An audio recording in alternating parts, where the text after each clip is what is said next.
Assalamualaikum warahmatullahi wabarakatuh. Selamat pagi, siang, sore maupun malam untuk Ibu Cindy.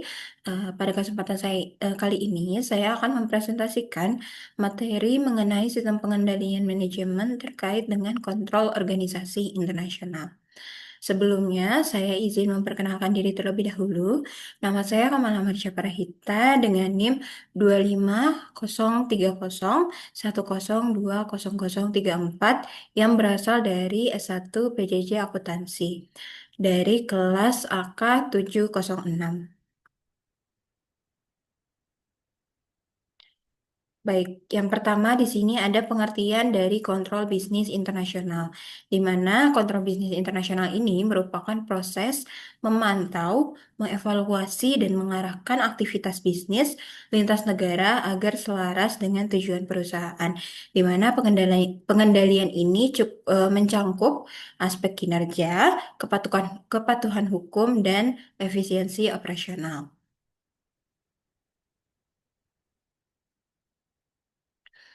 Selanjutnya ada pentingnya kontrol bisnis internasional.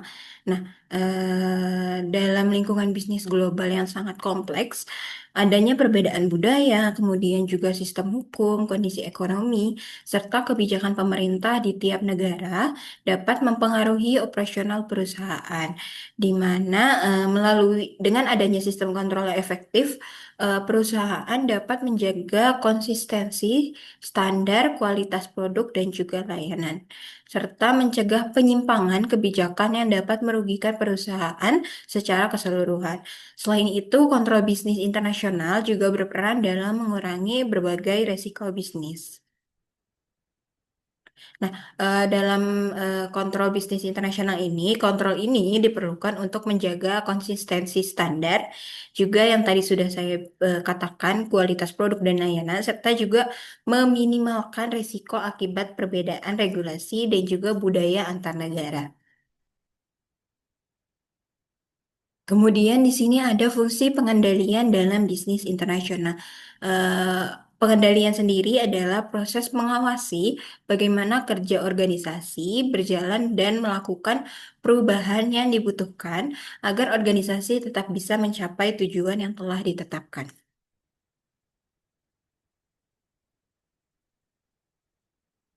Kemudian di sini ada jenis-jenis sistem kontrol.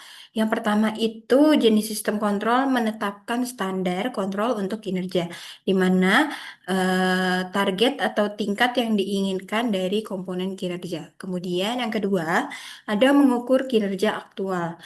Artinya mengembangkan ukuran yang valid dari komponen kinerja yang sedang kita kontrol. Kemudian yang ketiga ada membandingkan kinerja terhadap standar. Membandingkan kinerja terukur dengan kontrol bisnis yang asli. Kemudian yang terakhir ada menanggapi penyimpangan, di mana menanggapi penyimpangan yang sedang diawasi atau diperhatikan. Kemudian di sini ada level-level pengendalian internasional.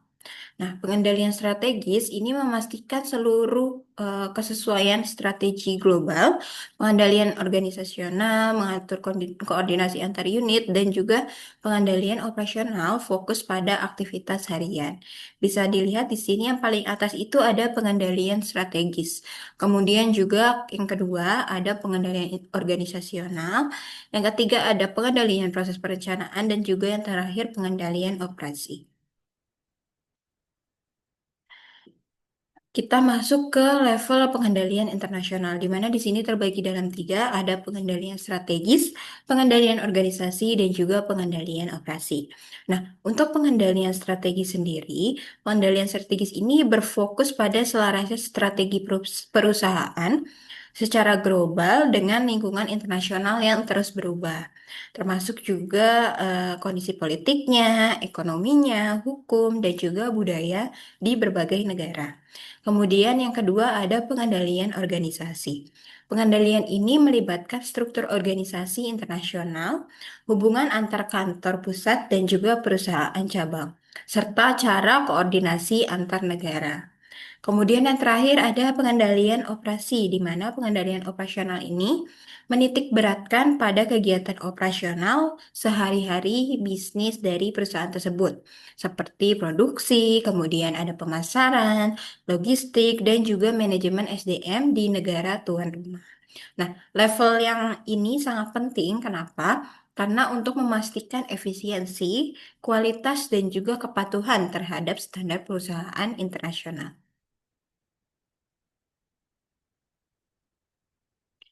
Selanjutnya, kita akan masuk ke membangun sistem pengendalian internasional, di mana sebenarnya manajer tiap perusahaan atau organisasi dapat melakukan teknik-teknik pengendalian atau langkah-langkah yang penting dilakukan untuk mengatasi resistensi di perusahaan atau organisasi tersebut.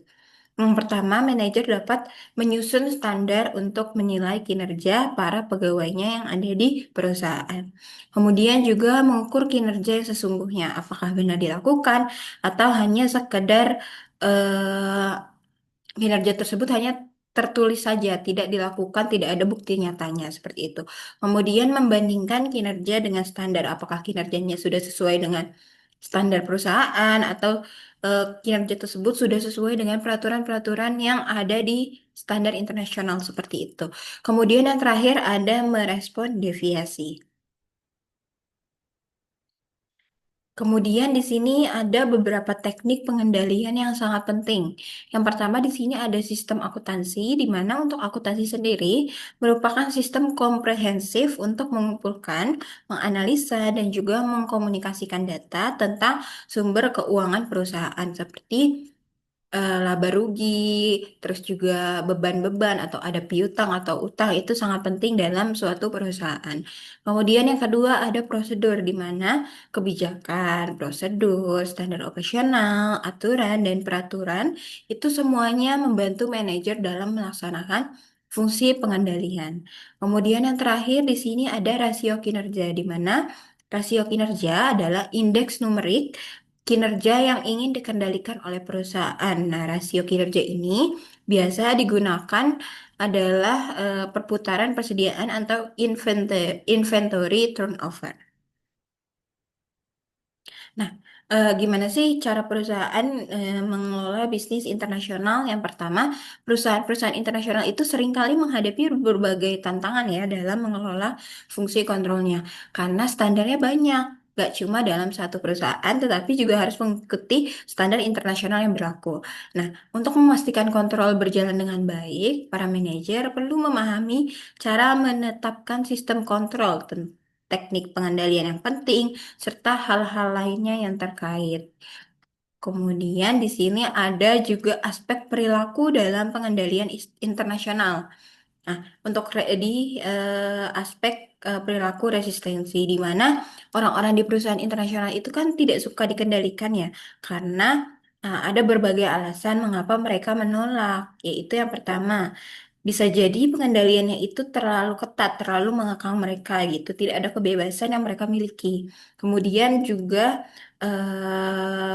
perhatian mereka tidak fokus ke eh, pengendalian yang diharapkan oleh manajer atau perusahaan untuk dilakukan, serta pengendalian bisa membuat mereka merasa lebih bertanggung jawab sebenarnya. Tapi ya itu karena ini pengendalian internasional, pegawai-pegawainya dari berbagai daerah, berbagai negara gitu kan. Jadi ketika pertama kali bertemu itu sangat sulit untuk dikendalikan. Tapi sebenarnya jika manajer sangat mengontrol gitu pengendalian internasional sendiri, sebenarnya ini bisa membuat mereka merasa lebih bertanggung jawab atas kinerja-kinerjanya, atas sesuatu yang sudah mereka atau yang akan mereka lakukan seperti itu.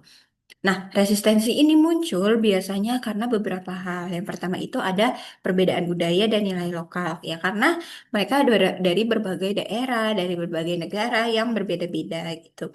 Kemudian yang kedua ada persepsi kehilangan otonomi. Kemudian yang ketiga ada ketidaksesuaian sistem insentif dan penilaian kinerja. Mungkin bagi beberapa pegawai, eh, kewajiban atau tugas yang mereka lakukan itu tidak sebanding dengan hak yang akan mereka dapatkan. Jadi mungkin muncul beberapa resistensi gitu. Kemudian juga yang keempat ada kurangnya komunikasi dan pemahaman. Dan yang terakhir ada persepsi ketidakadilan dan etika. Nah, gimana sih cara perusahaan atau manajer mengatasi resistensi terhadap pengendalian gitu. Nah, mengatasi ketidaksetujuan atau resistensi dalam pengendalian internasional itu memerlukan pendekatan yang tepat dan efektif dengan memperhatikan perbedaan budaya karena misal kita hanya mengikuti pegawai yang budayanya Asia gitu. Nah, ternyata di budaya Eropa tidak seperti itu ya. Mereka pasti tidak tidak akan mengikuti, tidak akan mematuhi dan mencoba memahami karena mereka merasa loh, sangat berbeda dengan budaya yang mereka biasa lakukan seperti itu. Nah, upaya yang dapat dilakukan antara lain bisa meningkatkan keterlibatan pegawai atau karyawan dalam kegiatan perusahaan. Terus juga bisa menyediakan mekanisme diagnosis untuk menghadapi masalah yang tidak terduga. Kemudian juga menyesuaikan sistem pengendalian dengan budaya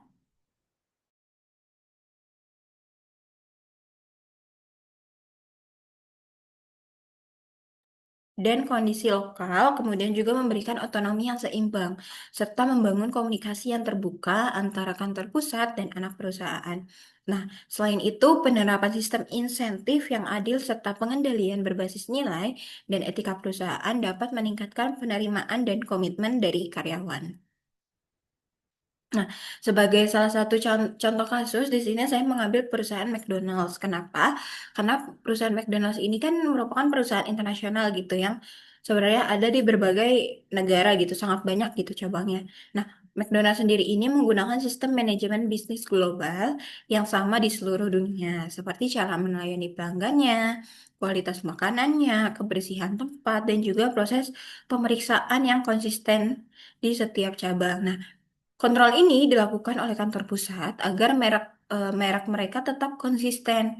Namun, agar mengurangi resistensi dan menyesuaikan dengan kondisi setempat, McDonald's juga memberikan kebebasan nih kepada anak perusahaan dalam menentukan menu dan cara pemasarannya, seperti menyediakan menu halal di Indonesia gitu, serta menu yang berbasis nasi di beberapa negara Asia. Nah, pendekatan ini menjaga keseimbangan antara pengendalian dari pusat dan juga penyesuaian di tingkat lokal agar operasi internasional tetap berjalan dengan baik.